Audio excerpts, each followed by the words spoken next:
நம்ம Ashwin sweets and ஸ்நாக்ஸை ஆஸ்திரேலியாவுக்கு export பண்றதுக்கு காண்டாக்ட் பண்ணுங்க 7373755163. சென்னையை அடுத்த நெற்குன்றம் பல்லவன் நகரில் செயல்படும் டாஸ்மாக் கடையை மூட வலியுறுத்தி அதிமுக சார்பில் கண்டன ஆர்ப்பாட்டம் நடைபெற்று வருகிறது. கூடுதல் விவரங்களோடு செய்தியாளர் ஜெய்ஹரிஷ் இணைந்திருக்கிறார். ஜெய்ஹரிஷ், விவரங்களை வழங்கலாம்.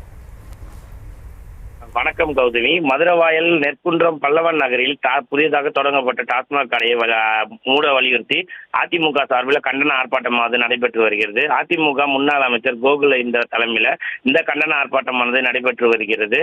பள்ளிக்கு அருகே பிரதான சாலையில் செயல்பட்டு வரும் டாஸ்மாக் கடையில் மாணவர்கள், பெண்கள் உள்ளிட்டோர் நாள்தோறும் சிரமப்பட்டு வருவதாகவும் டாஸ்மாக் கடையை மூடி வலியுறுத்தி அதிமுக திருவள்ளூர் மாவட்டத்தில் ரவிச்சந்திரன் முன்னிலையில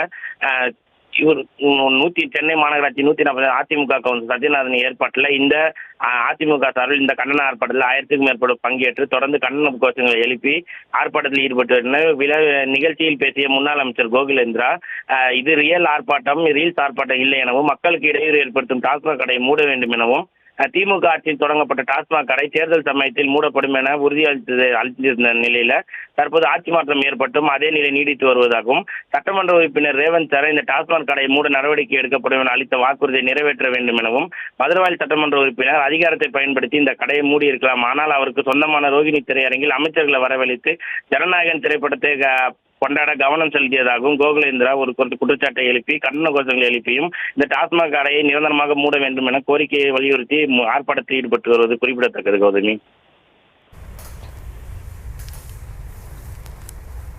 விவரங்களுக்கு நன்றி ஜெய்ஹரிஷ்.